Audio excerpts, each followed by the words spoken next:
नमस्कार दोस्तों, study with Dev channel में आपका स्वागत है। दोस्तों, पिछली वीडियो में हमने वंशानुगत रोग पे चर्चा कर रहे थे। अब देखते हैं इस वीडियो में रक्त समूहों की वंशानुगत पे चर्चा करते हैं। दोस्तों, पहला देख लेते हैं रक्त समूह, दूसरे में जीनोटाइप, इसमें क्या जीन पाया जाता है। एक रक्त समूह होता है दोस्तों ए, यानी ए प्लस ए। इसका जीनोटाइप होता है स्मॉल ए या ए और ओ, इसका जीनोटाइप होता है। एक रक्त समूह होता है बी, बी रक्त समूह का जीनोटाइप होता है वीबी या बी ओ। एक रक्त समूह होता है ए बी, इसका जीनोटाइप होता है एवी। एक होता है रक्त समूह ओ, जिसका जीनोटाइप होता है ओ। एक रक्त समूह की वंशानुगत है दोस्तों। यदि मां का रक्त ग्रुप बी है, पिता का ओ है, तो बच्चे रक्त ग्रुप क्या हो सकता है, आइए समझते हैं। माता का ग्रुप यदि बी है, पिता का ग्रुप ए है, तब क्या होगा। बी का जीनोटाइप होता है बीओ और ओ का जीनोटाइप होता है ओ। इसको ले लेते हैं। अब देखो, बी और ओ मिला के बी ओ, और बी और ओ मिला के बी ओ। इसके बाद ओ और ओ और ओ ए ओ। बी ओ का होता है बी, बी ओ को होता है बी, ओ का होता है ओ का होता है ओ। ये ब्लड ग्रुप हो गया दोस्तों। ये जीनोटाइप यही निकला। इसका कारण है कि संतान, यदि मां का रक्त ग्रुप है, पिता का ओ है, तो क्या होगा, संतान में 50% ग्रुप बी की, 50% ग्रुप ओ की संभावना होगी। क्लियर है, एकदम क्लियर है।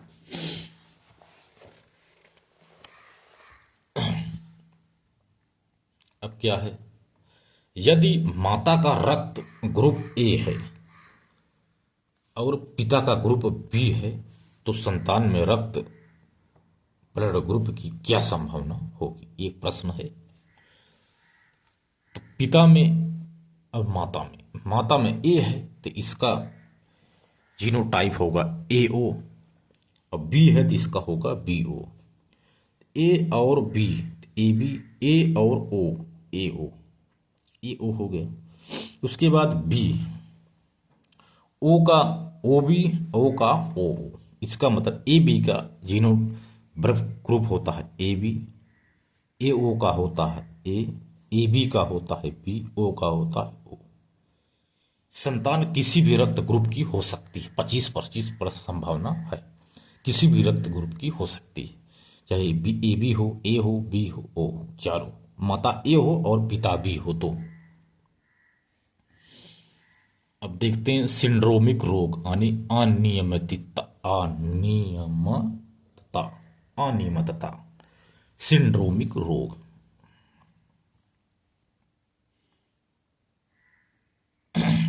जब गुणसूत्रों में कमी या अधिकता हो जाती है, तो इन पर स्थित जीन अनियमितता प्रकट करते हैं, जिससे कई रोग हो सकते हैं। इन्हीं रोगों को सिंड्रोमिक रोग कहते हैं। ये कई प्रकार के होते हैं। पहला है क्लाइनेटर सिंड्रोम। क्लाइनेटर सिंड्रोम का मतलब है जब संतान में 46 गुणसूत्र के बजाय 47 गुणसूत्र आ जाते हैं, तो इसी को क्लाइनेटर सिंड्रोम कहा जाता है। इस सिंड्रोम से ग्रसित संतान नर किन्नर होगी, समझ लो, क्योंकि 46 गुणसूत्र के बजाय 47 आ जाते हैं, तो नर किन्नर होगा। यह क्लाइनेटर सिंड्रोम है। दूसरा है टर्नर सिंड्रोम। टर्नर सिंड्रोम क्या कहता है कि जब संतानों में 46 गुणसूत्र के स्थान पर केवल 45 गुणसूत्र आ जाते हैं तो जो पैदा होने वाली संतान है मादा किन्नर होती है।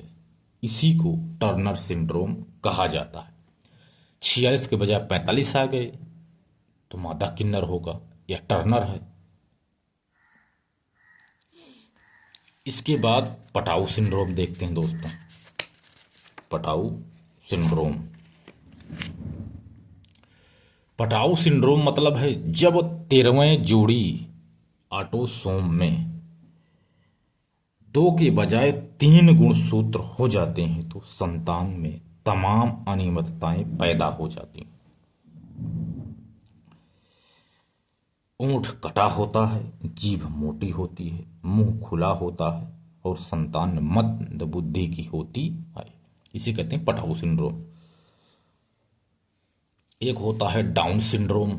इसे मंगोलिक बेवकूफी कहते हैं। इसमें आंखें तिरछी हो जाती हैं, टिपंखी तिरछी हो जाती हैं, डाउन सिंड्रोम। अब देखते हैं आनुवांशिक नियमों के आधार पर मानव जाति में सुधार। आनुवांशिक नियमों के आधार पर मानव जाति में सुधार पर भी चर्चा कर लेते हैं। इसमें 3 प्रकार से सुधार किया गया है, यूजेनिक्स, यूथेनिक्स और यूफेनिक्स। 3 प्रकार से सुधार हमको देखने को मिलता है। दोस्तों जैसे हमने रोग के बारे में बताया, आनुवांशिक रक्त समूह हमने वंशानुगत बताया, कुछ सिंड्रोमिक रोग बताया जैसे क्लाइनेटर सिंड्रोम। क्लाइनेटर सिंड्रोम हमने बताया दोस्तों 46 गुणसूत्र के बजाय 47 आ जाते हैं। दूसरा टर्नर सिंड्रोम बताया दोस्तों। टर्नर सिंड्रोम में संतान में 46 गुणसूत्र के बजाय 45 ही आ जाते हैं, ते मादा किन्नर। क्लाइनेटर में नर किन्नर। पटाऊ सिंड्रोम में 13वां जोड़ी होती है ऑटोसोम में इसमें 2 के बजाय 3 गुणसूत्र आ जाते हैं। इसमें भी जीभ मोटी, मुंह खुला होता है, संतान मंद बुद्धि को होती है। ये पटाऊ हो गया सिंड्रोम। डाउन सिंड्रोम है, आंखें तिरछी होती हैं, मंगोलाइक बेवकूफी हम इसको कहते हैं। हमने रोग के बारे में देख लिया। और रोग जो है आनुवांशिक नियमों के आधार पर मानव जाति में कुछ सुधार भी किया गया है, तो वही है यूजेनिक्स। यूजेनिक्स का मतलब है जनन द्रव्य में सुधार करके।